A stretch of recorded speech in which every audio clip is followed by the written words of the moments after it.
અમરેલીના વૃંદાવન પાર્ક નજીક યજ્ઞ અને બટુક ભોજનનો કાર્યક્રમ યોજાયો। અમરેલીના લાઠી રોડ પર આવેલ વૃંદાવન પાર્ક નજીક બાપા સીતારામના ઓટલે વૃંદાવન પાર્કના રહીશો દ્વારા ભવ્ય યજ્ઞ અને બટુક ભોજન કાર્યક્રમ યોજાયો હતો। આ વિસ્તારના લોકો છેલ્લા 11 વર્ષથી ભવ્ય કામગીરી સાથે સેવા ભાવના દાખવી રહ્યા છે। આજે 11મા વર્ષની અંદર આપણે પ્રવેશ કરી રહ્યા છીએ અને બધાએ ખભે ખભા મિલાવી અને જે આ ભગીરથ કાર્ય કરી રહ્યા છે, આ યુવક મંડળના જે ભાઈઓ અથાગ જહેમત કરી 2-3 દિવસથી રાતને દિવસ અહીંયા મથે છે, એમને ખૂબ ખૂબ ધન્યવાદ દેવાય। એટલે આપણા આ સોસાયટીની એકતા અને અખંડિતતા જળવાઈ રહે। ખાસ મહત્વ તો એ જ હોય છે। દેવું લેવું એ તો ભગવાનની ઈચ્છાની વાત છે। કોઈ વસ્તુ આપણે ઘટતી નથી, ઉલટાના પૈસા આપણે દર વખતે વધે છે। બાપુ તો બહુ દયાળુ છે, દર વખતે આપણને 200, 500, 2000 રૂપિયા, 5000 રૂપિયા વધે છે અને દાતા એવા મળી જાય છે। કોઈ એમ કહે છે મારા તરફથી, કોઈ એમ કહે છે મારા પણ 2-3 દાતા એવા મળી ગયા છે કે જેને આ તરફથી ગુંદી છે, ગાંઠિયા છે। આ યજ્ઞની અંદર અમારે એક પણ પૈસો આમાંથી કોઈ લેવાનો નથી।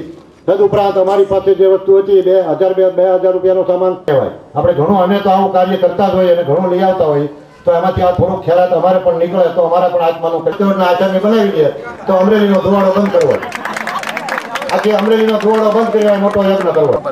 આવું આયોજન તમે કેટલા સમયથી કરો છો? આવું આયોજન અમે છેલ્લા 11 વર્ષથી કરતા આવીએ છીએ અને અમને બધાનો ખૂબ સાથ સહકાર મળતો રહે છે।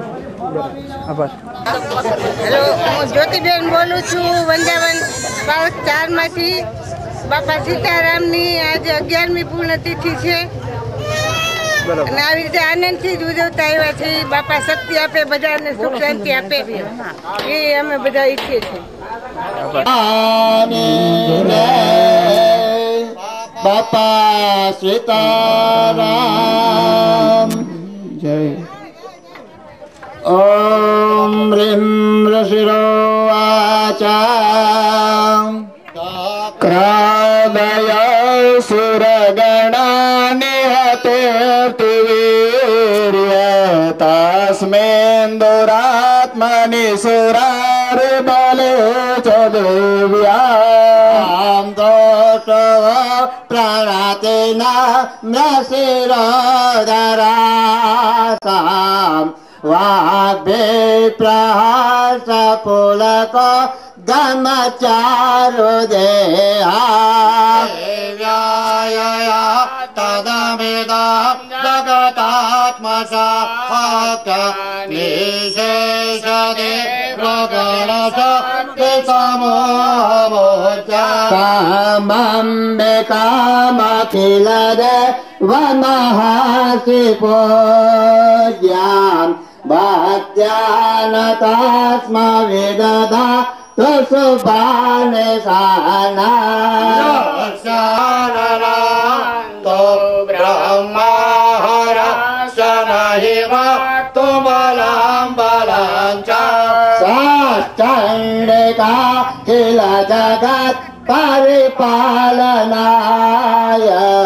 નાસાય ચ શુભવય क्षमतें करोतु श्री स्वयं सुकृतिनां भवनेश्वरलक्ष्मी पापात्मनां कृतदयां हृदये सुबोधे श्रद्धागतां कुलजनां प्रभवस्य लज्जा तान् त्वां परिपालय देवी विश्वामतवरूपमचिन्त्य मे किं कातिर्यमसुराक्षयकारि भूरि देवसुरदे वदयादिकेशो समस्त जगतां त्रिगुणार्पितोऽसि मग्नायसे हरिहरादिभिरपपारा सर्वाश्रयाखिलमिदं जगदंशभूता महुव्याकृता हि परमा प्रकृतिष्वमद्या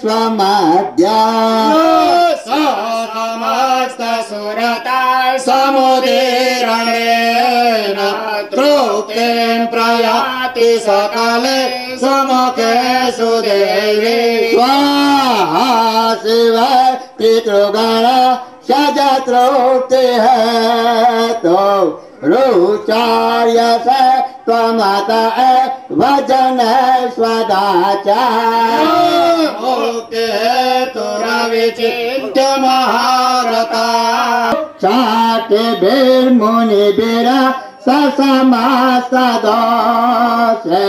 विद्या शिषा भगवते परमाहि देवी काम्बिका सुविमला जगत साम्ना देवी त्रये भगवते भव भावनाय वाता च सर्व जगतां परमात्रिहन्त्री किल शास्त्र सार दुर्गा सिद्धौरी त्वमेव ससीमा निकृत प्रतिष्ठा